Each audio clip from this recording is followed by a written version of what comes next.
à tous, on se retrouve aujourd'hui pour une nouvelle vidéo. Avant de rentrer dans la période des fêtes, la période des bilans, la période des rétrospectives et la période des objectifs, j'avais envie de faire avec vous une vidéo sur la gestion du temps. Si aujourd'hui vous avez l'impression de ne rien avoir le temps de faire, si aujourd'hui vous avez l'impression que tout le monde vous dit de ralentir et que vous vous dites mais j'ai envie de faire des milliers de choses et je sais juste pas comment les caser, si vous avez toujours l'impression de courir après vos projets, bref, si vous avez toujours l'impression d'imploser, cette vidéo va être faite pour vous parce que clairement, je ne vous dirai pas dans cette vidéo qu'il faut que vous ralentissiez. Ça ne sera pas le sujet de la vidéo parce que je suis moi-même incapable de le faire. Je pars du principe que quand on a envie de faire un max de projets, on n'a juste pas envie qu'on nous dise ralentis. Parce que oui, clairement, ça serait facile, mais quand on a un max de projets qui nous motivent, qui nous inspirent, qui nous font vivre en fait, et ben c'est pas forcément facile et c'est pas forcément possible d'entendre ralenti. Donc clairement, ça sera pas le conseil que je vais vous donner dans cette vidéo. Et du coup, si vous voulez en savoir plus, je vous invite à regarder la suite.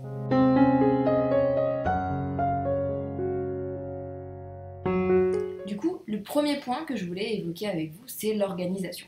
L'organisation et gestion du temps, c'est pas forcément deux choses qui sont forcément reliées. Il y a des personnes qui gèrent très bien leur temps, mais qui sont très mal organisées, et il y a des personnes très bien organisées qui gèrent très mal leur temps. L'un et l'autre, pour moi en tout cas, vont ensemble, et c'est pour ça que je vais vous en parler dans cette vidéo, mais vous pouvez tout à fait très mal gérer votre temps, et pour autant être bien organisé. C'est juste que vous allez vous mettre parfois des milliers d'objectifs, et au final vous allez vous dire j'ai pas le temps de tout faire parce que ça rentre pas, et pourtant c'était bien organisé en soi. Pour moi, c'est des choses qui sont super essentielles, c'est que j'essaye non seulement de bien m'organiser et d'y réfléchir en termes de temps pour que ça rentre dans ma journée, mon mois, mon machin. Donc pour ça, mon premier point dans cette organisation, ça va être d'avoir un système fiable. C'est d'avoir un système qui est toujours le même et qui fonctionne toujours de la même façon, tout simplement pour ne pas avoir à réfléchir. Pour ma part, je vais utiliser un agenda, je l'ai pris d'ailleurs à côté de moi. J'ai celui-là, c'est un de la marque My Agenda 365 et du coup c'est un agenda qui est page par page. Globalement, je sais que tout ce que je dois faire à un moment donné est là-dedans. Mais plus encore, moi j'ai plusieurs types d'organisation. C'est-à-dire que j'ai une organisation à très court terme, c'est-à-dire à la journée. Ça va souvent être soit dans cet agenda, puisqu'il y a la place, soit via des to-do list, soit du coup au niveau du coup de la semaine. Ça va être par contre dans mon agenda à peu près tout le temps. Je vais avoir des objectifs, des listes et des gestions par projet. C'est-à-dire par exemple pour gérer mon blog, j'ai un Trello où j'ai mis un petit peu tous les développements que j'avais envie de faire, où j'ai toutes les idées d'articles, où j'ai comme ça pas mal d'éléments. Comme ça, tout simplement, je les retrouve facilement quand c'est lié à un projet. Et enfin, je vais avoir tout ce qui est plutôt de la vision à moyen long terme. Et ça va être en fait souvent dans mes articles d'objectifs. Là, par exemple, pour l'année 2021, j'avais écrit des articles en janvier 2021 où je m'étais mis un peu les objectifs de l'année. Bon, quand je vais faire ma rétrospective, je vais pouvoir repasser là-dedans, regarder et tout ça. Et pour l'année 2022, je vais me faire des articles comme ça d'objectifs et je pourrais ensuite regarder un petit peu ce qui s'est passé et tout ça. Et ça me permet d'avoir une idée globale de où j'en suis et où je veux aller. Troisième chose en termes d'organisation, il va y avoir tout ce qui va être la priorisation. C'est-à-dire qu'il y a des tâches qu'il faut absolument faire, qui sont vitales. Il y a des tâches qui sont un peu moins, qui sont très importantes, mais que vous pouvez décaler parce qu'elles n'ont pas de deadline. Là, je pense par exemple, j'ai un examen médical à faire. Il faut que je le fasse, mais si je le fais pas demain, c'est pas grave. Maintenant, il faut quand même qu'il rentre dans un délai à peu près propre, voilà, pour moi. Voilà, des choses comme ça. Donc ça, c'est des choses qui sont très importantes, mais qui peuvent être décalées dans le temps. Et enfin, vous avez des choses qui sont moyen importantes, mais et pas datées non plus. Donc ça, c'est des choses que vous allez pouvoir faire un peu plus sur le long terme. Donc que vous allez pouvoir décaler. C'est-à-dire que si à un moment vous êtes surchargé par les trucs hyper importants qu'il faut faire au moment T, et c'est pas grave s'il y a quelques trucs qui sautent et qui se décalent. Globalement, avoir un système fiable, avoir un système d'objectifs et de visibilité à plus ou moins long terme et prioriser ces différentes tâches, ça c'est globalement mon système d'organisation et c'est ce qui va me permettre globalement de gérer mon temps au mieux. Je vous en avais fait une vidéo, donc je vous laisserai aller la voir dans le petit qui est là-haut sur la gestion du temps, l'organisation et tout ça. Vous avez toute ma méthode, j'avais fait aussi un article très complet là-dessus, donc voilà, je vais vous renvoyer là-dessus parce que normalement vous aurez vraiment pas mal d'informations si vous voulez en savoir plus.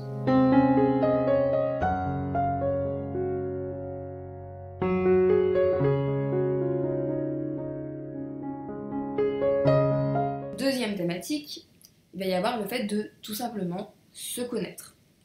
C'est ce que je vous disais déjà un petit peu en introduction, c'est que si vous êtes quelqu'un qui adorait entasser les projets et faire plein de choses à la fois, l'objectif de ralentir par exemple, ça va pas vous convenir, c'est tout. Il y a pas... Et ça vous le savez, c'est-à-dire qu'on vous aura beau vous dire ralenti, vous ne le ferez pas. Parce que même si ça serait pas mal pour vous dans un certain temps, vous n'y arriverez pas, il y aura toujours de nouveaux projets qui vous motiveront, il y aura toujours de nouvelles choses qui vous intéresseront. De base, vous aurez du mal à ralentir. C'est pas grave, c'est le fait de se connaître. Donc, apprenez à savoir qu'est-ce qui vous correspond, apprenez à savoir qu'est-ce que vous aimez faire, qu'est-ce que vous n'aimez pas faire, ce que vous ne savez pas faire, ce que vous faites vite, ce que vous ne faites pas vite. Apprenez à vous connaître, ça c'est un truc qui va mettre du temps, c'est un truc qui va évoluer aussi. Acceptez que vous changez aussi au fur et à mesure, puisque comme je vous dis, on évolue, donc c'est possible que de temps en temps, vous vous rendez compte qu'il y a des choses que vous faisiez, que vous ne faisiez plus, enfin bref.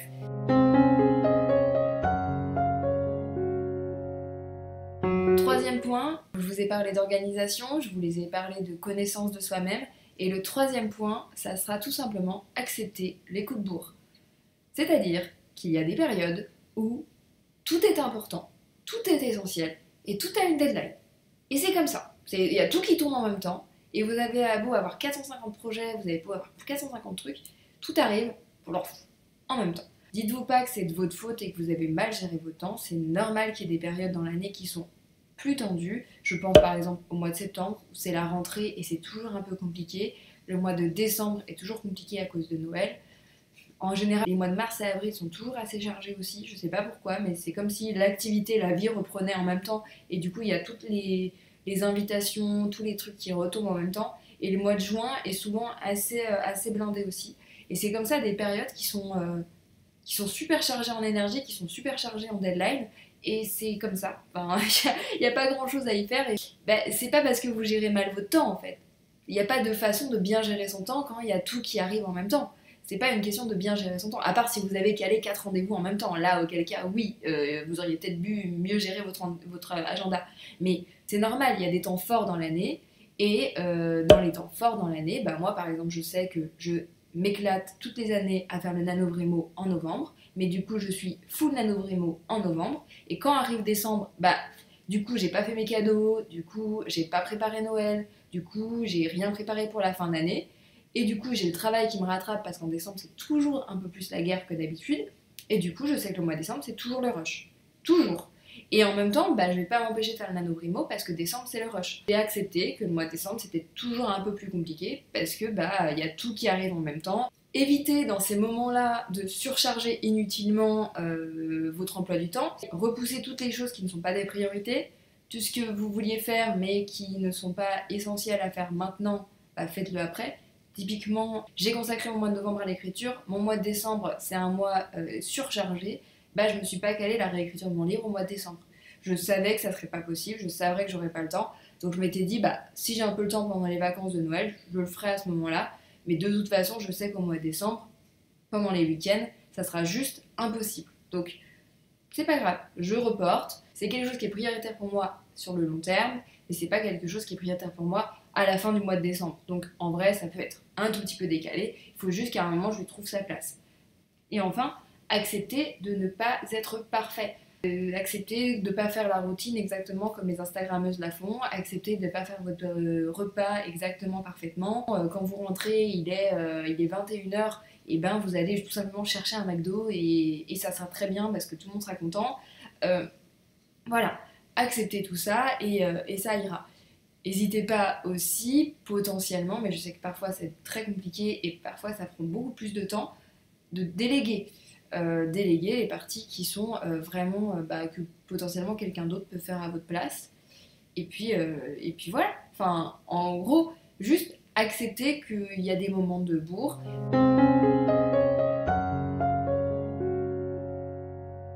Parce qu'il n'y a rien de plus agaçant et fatigant que de courir après le temps et de vous retrouver toujours à cavaler, même si vous avez des milliers de projets, si vous avez toujours l'impression de courir. vous serez quand même épuisé au final. Donc essayez de vous ménager toujours un petit moment de pause. Par exemple, même si vous avez une journée absolument énorme, absolument affreuse, où vous avez eu l'impression de courir tout le temps, tout le temps, tout le temps après le temps, justement, euh, peut-être que rentrer chez vous, vous posez 10 minutes devant un épisode de série en mangeant un petit biscuit ou en buvant une tisane, ça va juste vous permettre d'évacuer toute la pression de la journée et de vous ralentir.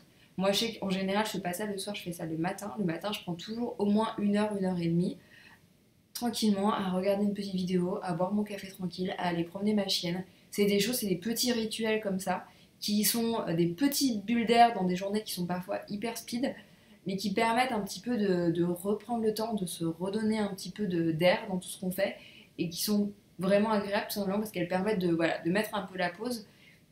Je sais que c'est pas forcément calable dans tous les agendas et je sais qu'on est tous différents, mais essayez comme ça de vous ménager des petits moments, genre 10, 15, 20 minutes pour lire 3 pages de bouquin, pour effectivement regarder une petite série, pour aller vous promener, pour aller courir, enfin faire un truc, voilà, que vous faites juste pour vous permettre de décompresser et pour vous permettre de reprendre un tout petit peu le contrôle sur la journée. Et pas juste avoir l'impression au quotidien de courir après le temps. Après, moi, je sais que c'est plutôt des activités en solitaire, des activités de pause. Je sais que pour certaines personnes, pour se recharger, ça va être plutôt des activités, aller boire un verre avec une copine, aller boire un café avec une copine, enfin, en fonction de vos horaires. Mais voilà, faites quelque chose qui vraiment vous permet de recharger vos batteries assez rapidement et ça va vous permettre aussi de vous détendre, voilà, de reprendre le contrôle, tout bêtement.